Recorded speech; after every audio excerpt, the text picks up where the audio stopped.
This is Soul Searching, prestigiously crowned as this station's 2016's Show of the Year, right here on Gay SA Radio. It is our time each week to explore all spiritual and wellness matters that matter. My name is Tom Budge. Soul Searching is a penetrating self-examination of our motives, convictions, and attitudes. I'm not shy to ask awkward questions, to poke holes in belief systems, and to query the way the world taught us to think. My intention is clear. I will never ask you to give up what you hold sacred. I'll never expect you to accept my opinion as the only correct one. I do encourage you, however, to challenge your personal beliefs and thoughts, to open up your mind to fresh ideas and free thinking. How you use these concepts to redesign your life is up to you, isn't it? Our show today peeks into the world of judgment and discrimination. We'll try to understand how these issues became part of the human condition, and we'll try to see what we can do to make a difference. There were some deeply disturbing newscasts about hate crimes of late. One that stuck in my mind was the recent murder of a 22-year-old, Noluvo Swelindawo, more affectionately known as Vovo. Bulletins alleged that up to 11 Khayelitsha men burst into her home, dragged her away, murdered her, and left her body alongside the highway. The alleged motive? Homophobia. Hate crimes like this are sadly not new. Out LGBT, Wellbeing, and the Love Not Hate campaign released a report titled Hate Crimes Against Lesbian, Gay, Bisexual, and Transgender People in South Africa, 2016. Having surveyed 2,130 LGBTI South Africans. These are some of their findings. They found that most LGBT South Africans face discrimination from a young age.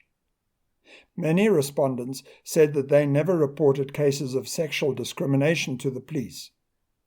Appallingly, 41% of those surveyed said they knew of someone who was murdered due to their sexual orientation or gender identity. And there's a dark and sinister side to many of these killings. The attacks are characterized by unbridled hatred, mutilation of the corpse, and the dumping of the victim's remains in public spaces. There is an undercurrent of intolerance towards anything that stands apart from the benchmark of what society considers normal. Where in our evolution as a species did we get the crazy idea that anyone different poses a threat to our existence? Yet intolerance is rife, be it sexual, religious, or racial. The High Court in South Africa once found Julius Malema guilty of hate speech, but he continues to whip up his supporters' emotions along racial lines. Listen to this extract from one of his rallies. Victory will only be victory if the land is restored in the hands of rightful owners. And rightful owners, unashamedly, is black people. What precisely is Malema talking about here? If he is referring to the subjugation of many at the hands of the few, then his argument is about the merits and demerits of colonialization and slavery. If he is referring to the unequal distribution of material wealth and assets, then he is talking about capitalism. If he is alluding to the European conquest of Africa, then he is speaking of opportunism and world dominance. You will have heard about the Pareto principle. It is more commonly known as the 80-20 rule. Originally, the Pareto principle referred to the observation that 80% of Italy's wealth belonged only to 20% of its population. The principle is an observation that most things in life are not distributed evenly, and this rule holds true across many general aspects of life, like 20% of the population holds 80% of the world's knowledge, and 20% of your effort yields 80% of your results. It is an observation about the inherent unfairness of life. When it comes to historically disadvantaged people, I fully agree with Malema that something needs to be done to rectify the imbalance. What I think is unhelpful and inflammatory is to throw the race card into the discussion. It divides people. It creates resentment and fear. When people feel under attack, they become defensive. While Malema's observations about inequality are correct, the way he incites racial hatred is dangerous. It's like saying that violent crime is a black phenomenon, a statement that will throw a hand grenade into any conversation. Some statements divide and destroy, others unite and build. As a nation, we know how tragic racial hatred was. Some of the population once believed that they were God's chosen because of the color of their skins, while denigrating others by labeling them as the devil's offspring. Apartheid principles and ideals led to much bloodshed. Some of the rhetoric about homosexuality on the African continent is similarly dangerous and could create a backdrop of beliefs that try to justify Vovo's awful murder.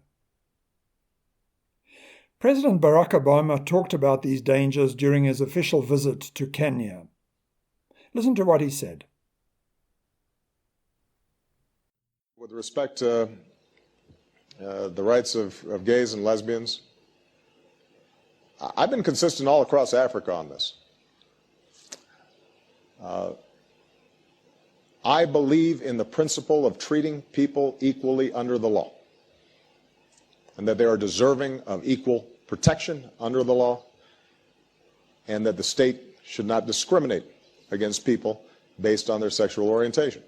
If you look at the history of countries around the world, when you start treating people differently, not because of any harm they're doing anybody, but because they're different, that's the path whereby freedoms begin to erode. But here is the Kenyan Prime Minister's reply to Obama. The fact of the matter is that Kenya and the United States, we share so many values, but there are some things that we must admit we don't share. Our culture, our societies don't accept. It's very difficult for us to be able to impose on people that which they themselves do not accept. This is why I repeatedly say that for Kenyans today, the issue of gay rights is really a non-issue. We want to focus on other areas that are day-to-day living for our people. But as of now, the fact remains that this issue is not really an issue that is on the foremost mind of Kenyans, and that is the fact. Homosexuality is not just a non-issue in Kenya.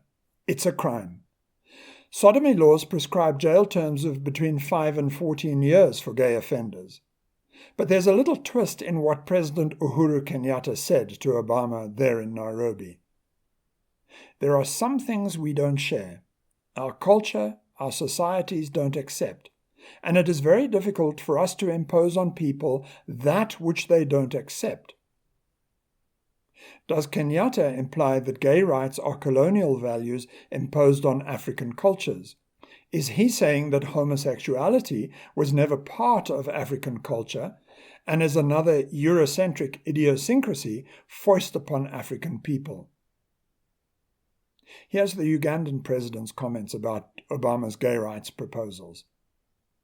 What is your message to Western human rights groups, to President Obama, to lesbian, gay, bisexual, and transgender people? Respect African societies and their values. If you don't agree, you just keep quiet. Let's manage our society the way we see. If we are wrong, we shall find out by ourselves. Just the way we don't interfere with yours. Do you personally dislike homosexuals? Of course, they are disgusting. What sort of people are they? How can you go?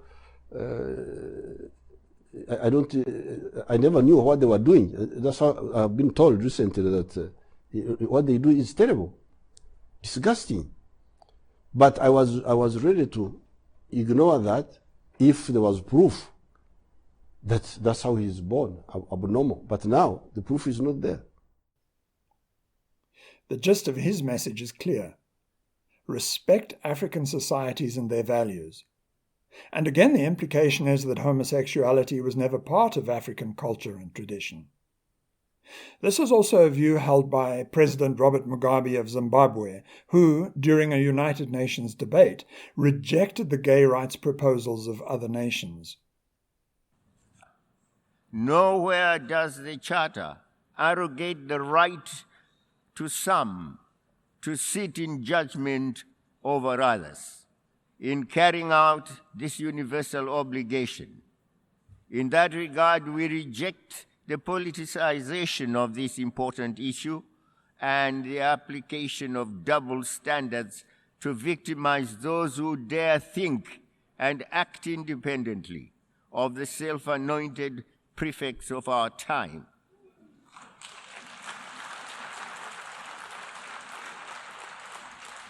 We equally reject attempts to prescribe new rights that are contrary to our values, norms, traditions, and beliefs. We are not gays. Joe Ankia, interviewed on Lip News about Mugabe's stance, makes these comments. So, what do you think about this? Can we all pick and choose what human rights we support and which we don't? It's a very interesting issue. I see what Mugabe is saying. He's saying just because you decided that gay people have these rights, it doesn't mean you should be enforcing these views on the rest of the world. And while I'm not defending Mugabe entirely, I do sort of see that this is a fine line when we're talking about humanitarian issues and we're talking about countries that have such a strong religious preference when it comes to things like this. Is it America's right, really, to be enforcing our views and our opinions and our laws on the rest of the world? Let's reiterate what Mugabe said. We reject the politicization of this important issue.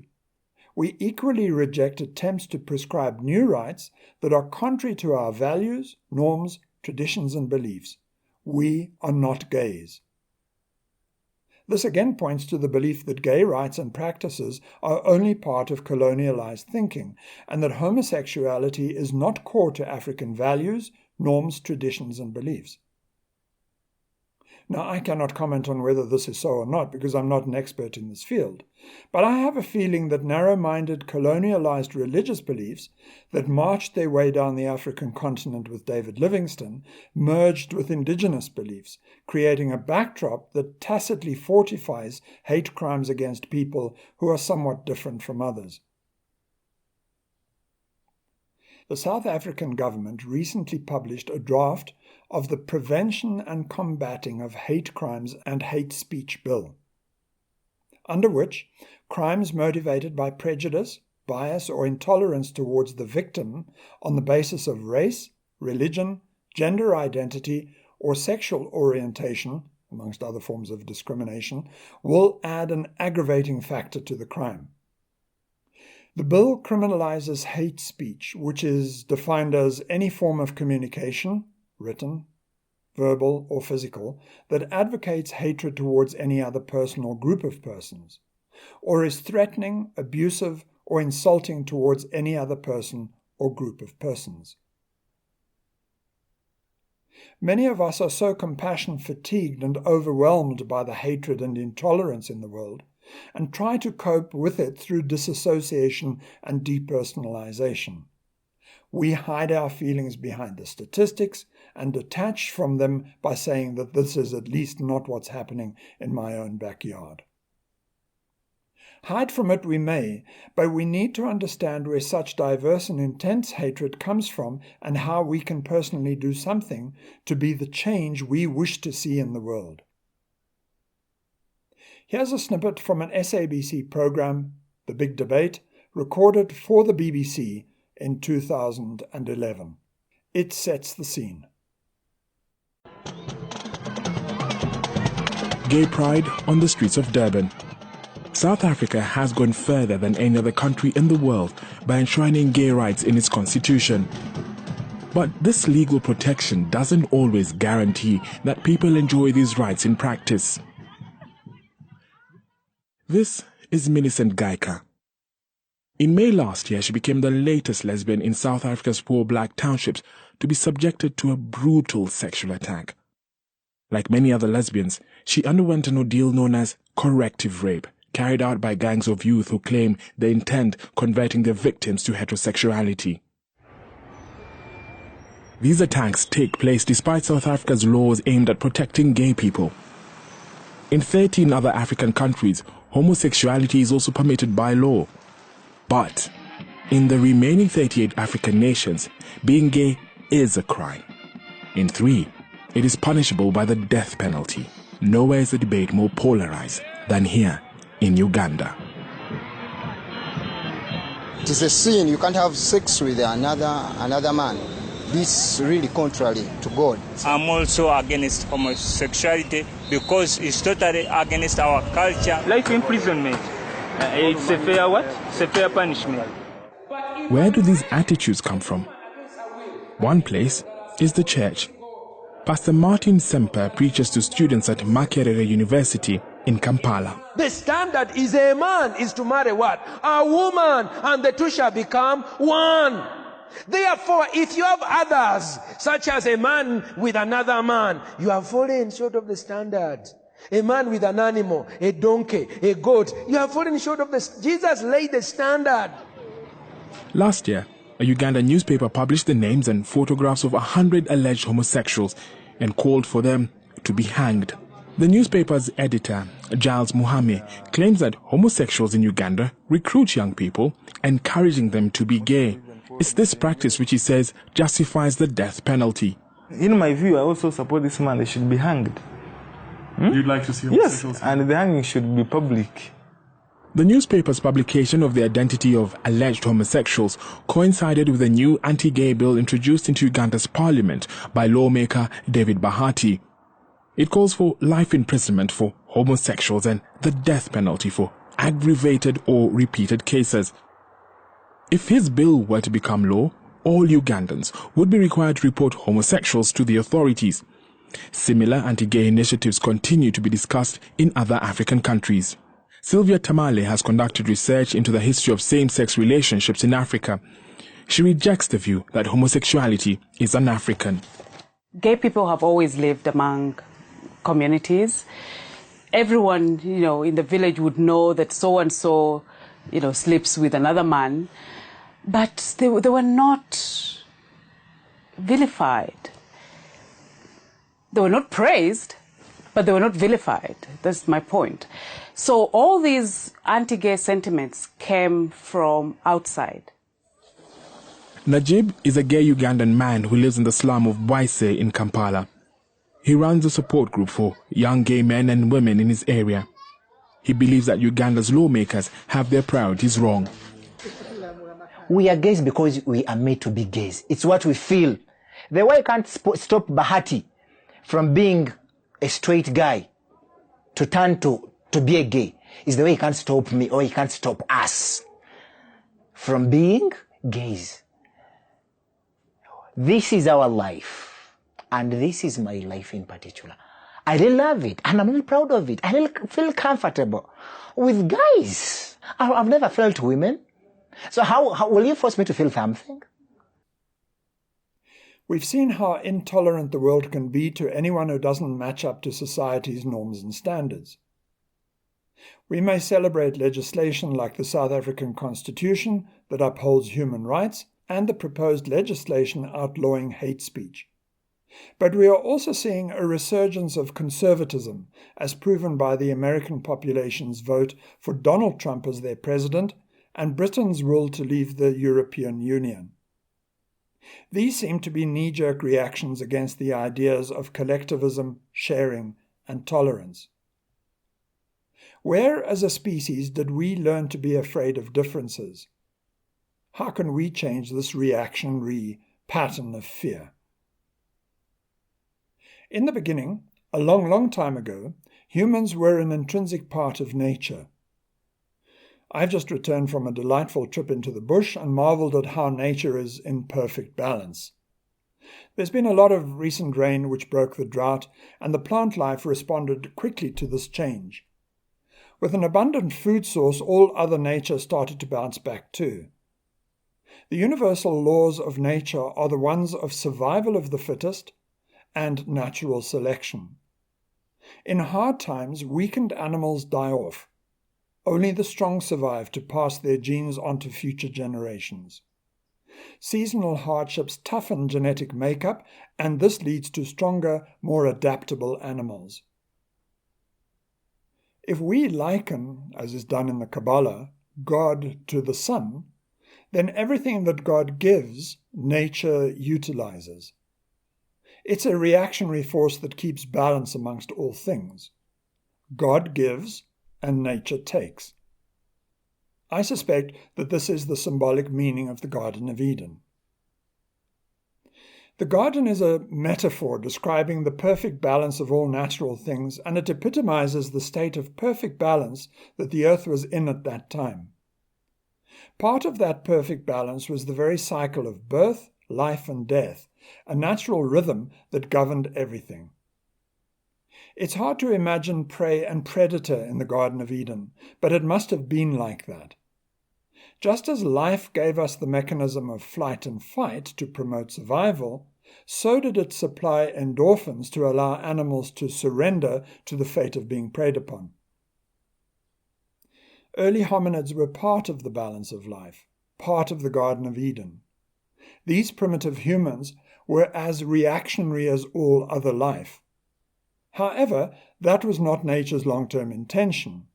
Our species developed a thinking, rational, logical consciousness which elevated us above all other forms of life here on this planet. It's interesting to note that there was a tree in the garden, and the consumption of its fruit was forbidden.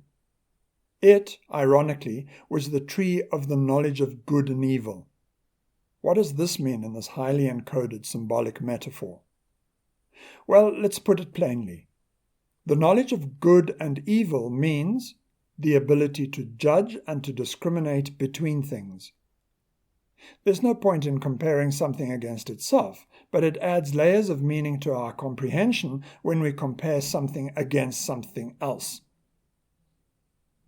The only way we became capable of judgment and rational thinking was by developing a frontal cortex, the outer layer of our brains, that permit this type of thinking. I believe that the most plausible explanation for the tree of the knowledge of good and evil in the Garden of Eden is that it symbolizes our evolutionary acquisition of a frontal cortex. As soon as this happened, we symbolically became aware of our nakedness.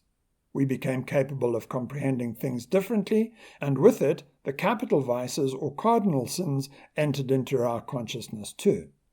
We became aware of sin, a concept that was beyond the reach of the primitive brain. The 7 deadly sins are pride, greed, lust, envy, gluttony, wrath, and sloth, none of which are comprehensible in a non-human brain.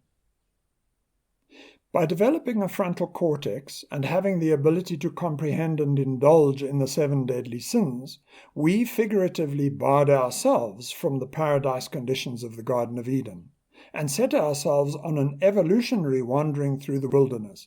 This is figurative symbolism for a species adrift, and apart from all other nature.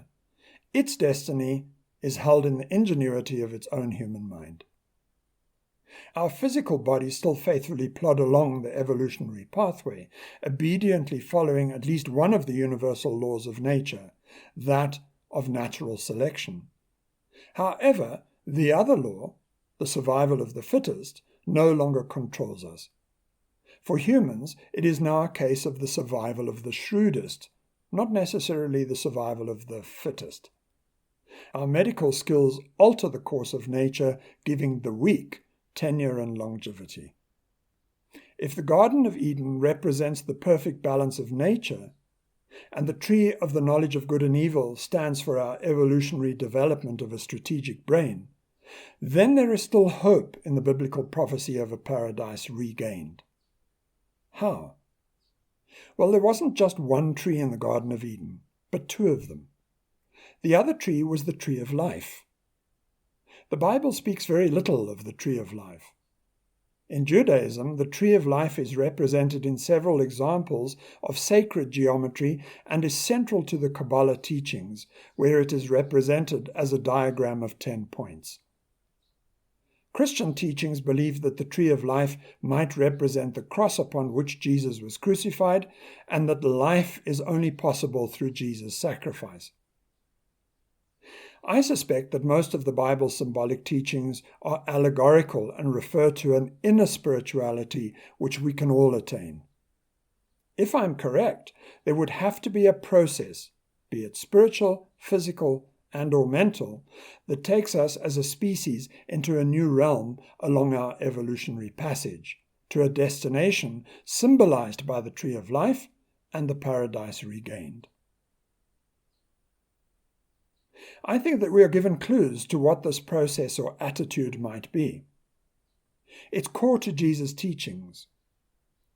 If judgment set us apart and caused our suffering, then the suspension of judgment becomes the tree of life, which reunites us and places us back in paradise. Pause for a moment and think of how judgment colors your experience of life. You have likes and dislikes, and they're all based on some form of opinion, which is of itself a judgment. Notice how you favor some people and despise others. Another judgment, not so? Judgment leads you to seek more of certain aspects of life and less of others. Judgment determines the kinds of food you eat, the brands you choose to use, and the friends you keep. Judgment is the prerequisite for intolerance, and intolerance is the precursor to hatred. Contemplate this for a moment. What would life be like if you suspended all forms of judgment? This is the style of living Jesus highly recommended. Life would then be abundant and rich with celebration. We would welcome diversity to add texture to life. So let's leave the final word to the former Archbishop Desmond Tutu. My dear friends, today I appeal to our common humanity. The proud ideals of the United Nations are equality, dignity, and respect for all, a goal that unites us across our great diversity. All over the world, lesbian, gay, bisexual, and transgender people are persecuted. They face violence, torture, and criminal sanctions because of how they live and whom they love. We make them doubt that they too are children of God. And this must be nearly the ultimate blasphemy. In South Africa, we struggled for years against the evil system of apartheid that divided human beings, children of the same God, by racial classification, and then denied many of them fundamental human rights. Thankfully, the world supported us in our struggle for freedom and dignity. I am proud that in South Africa, when we finally won the chance to build a new constitution, we included sexual orientation in our laws because we knew from our bitter experience that an injury to one is an injury to all. Once again, however, people are being denied fundamental rights and freedoms. Gay men have been jailed and humiliated, transgender people attacked, lesbians raped. Our lesbian and gay brothers and sisters across Africa and elsewhere are living in fear, and they're living in hiding, away from care, away from the protection the state should offer to every citizen, and away from health care, when all of us, especially Africans, need access to essential HIV services. This wave of hate must stop. Sexual orientation, like skin color, is a feature of our diversity. How sad it is that when God's children are facing such massive problems, poverty, disease, corruption, conflict, we are so often obsessed with human sexuality. Is there not already too much hate in this world without also seeking to persecute those who love? Gay, lesbian, bisexual, and transgender people are part of so many families. They are part of the human family. They are part of God's family. And of course, they are part of the African family. You at the United Nations have a particular role to play. You have a responsibility. Whenever one group of human beings is treated as inferior to another, hatred and intolerance will triumph. Lesbians, gays, bisexuals, transgender people, they are our sons and daughters, our family and friends, our colleagues and co-workers. They are equal members of the human family whose rights you have sworn to uphold. Those who face hatred, violence, and criminal sanctions look to you for leadership. They look to you for protection. They look to you for recognition of their right to equal dignity and respect. Do not fail them. You must stand up for the principles of universal humanity and fellowship. Exclusion is never the way forward on our shared paths to freedom and justice. Thank you for listening to Soul Searching here on Gay SA Radio. Your comments and suggestions help shape this show, and I'm always happy to receive them. Write to me at studio@gaysaradio.co.za or post on the station's social media platforms using the hashtag GaySARadio. This program premieres on Sundays at 5 p.m. and repeats the following Sunday at 8 a.m. A full set of podcasts of the show is available on the station's website, gaysaradio.co.za. My name is Tom Budge. Until next time, goodbye.